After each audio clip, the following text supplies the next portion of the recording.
Welcome back to The Explainer. Today, we're jumping headfirst into a high-stakes, absolutely fascinating corner of the green energy world within the SASB biofuel standard. We're unpacking the incredibly complex and honestly often hidden realities of vetting feedstock sustainability. And it all hits right at the heart of what we call the green paradox. Seriously, ask yourself, is your green fuel actually green? Biofuels are championed globally, right? They're supposed to be the ultimate solution to fossil fuel dependence, meant to save our environment. But what if the massive agricultural processes required to create them are secretly destroying the very ecosystems they're supposed to protect? To really wrap our heads around this, let's lock down exactly what we mean when we say feedstock. Just think of feedstock as the raw ingredients for biofuel. We're talking about plant-based, organic materials. Stuff like corn, soybeans, sugarcane, or even animal products. Fun fact, even the used cooking oil from your local fast food joint can actually be a feedstock. So throughout this explainer, we're going to trace the supply chain of these raw agricultural ingredients all the way back to the dirt they grew in. Now, here's the crux of that paradox we just mentioned. Because the biofuel industry is absolutely booming, a massive growing chunk of the world's arable land is now dedicated exclusively to these biofuel crops. And if the cultivation practices for these ingredients are unsustainable, well, they create some pretty severe negative environmental externalities. We're looking at rampant deforestation, drastic biodiversity loss, soil degradation, and really severe water pollution. The real kicker here is that these impacts threaten the very purpose and viability of renewable energy in the first place. Okay, let's dive into this. Under the SASB standard RRBI 348.1, companies actually have to discuss their strategies for managing specific climate-induced risks to their supply. And it's a compounding domino effect. Think about it. A single extreme weather event can wipe out an entire season's ingredients overnight. If the crops somehow survive that, well, a decreased availability of clean water can just choke their growth. Add to that the fierce, growing competition for arable land, which basically pits fuel production against food production, and then rising global temperatures directly decrease overall crop yields. All of these factors severely threaten feedstock supply and can send market pricing into an absolute tailspin.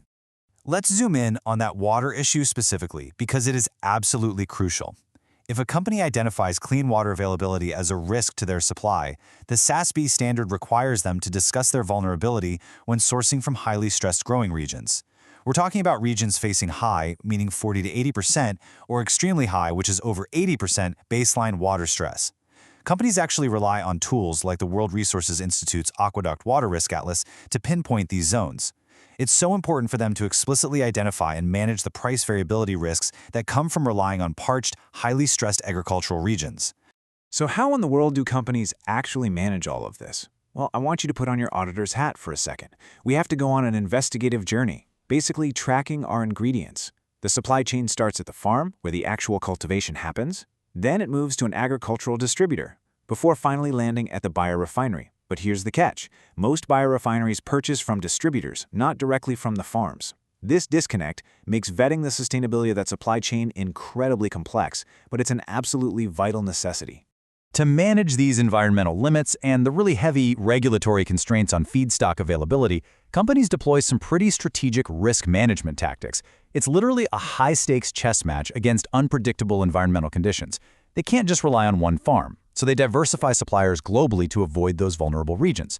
They also implement strict procurement criteria, specifically seeking out supercrops that are drought-tolerant or disease-resistant to withstand climate changes. They conduct rigorous supplier audits, and perhaps most importantly, they mandate sourcing from producers that hold incredibly strict third-party environmental certifications. Which brings us to a really stark contrast: uncertified sourcing versus third-party certified sourcing. Look, unverified agricultural practices carry massive, unchecked risks. We're talking risks to the local ecosystems and to the company's bottom line through supply chain failures. Certified sourcing, on the other hand, provides a verified shield of security. And this vital difference perfectly transitions us right into the next critical SASB standard for the industry, RRBI 438.2. Now, what's really fascinating here is the sheer rigor of the standards biofuel producers rely on to prove their sustainability. The framework highlights some absolute gold standard certifications, whether it's Bonsucro, CSBB, the RSB, or the Responsible Soy Roundtable. These groups don't just hand out gold stars. They painstakingly verify the toughest metrics. They are out there calculating greenhouse gas emissions, monitoring exact water consumption, protecting local biodiversity, policing fertilizer use, and actively preventing harmful land use changes. Under Standard RRBI 438.2, biofuel producers must report a very specific quantitative metric. You can kind of think of it as a sustainability health gauge for the whole operation. The mathematical formula required by SASB is straightforward but incredibly revealing. Companies simply take the volume of biofuel produced that is third-party certified to an environmental standard, and they divide it by the total volume of biofuel produced. So, say in a scenario where 75% of the total production volume successfully meets these strict environmental standards, that company is still left managing the supply chain vulnerabilities of that 25% uncertified remainder. So, the real so what here is, why does tracking this precise percentage actually matter? It's definitely not just an exercise in regulatory paperwork. Proper vetting actively secures pricing stability and protects long-term crop yields from environmental degradation. Furthermore, the entire biofuels industry relies heavily on government regulations and renewable fuel mandates to drive demand. If the public and politicians realize that feedstock production is actually destroying the environment, the industry could face a catastrophic loss of political and public support. Verifiable sustainability is, quite literally, the industry's lifeline. All of this builds to a critical crossroads for the entire green energy sector.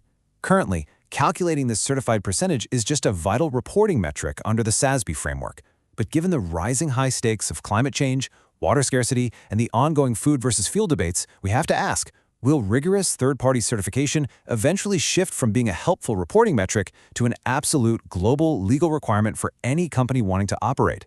It's a fascinating question about the future of accountability in green energy. Thank you so much for joining me on this explainer. Keep asking those big questions, and I'll catch you next time.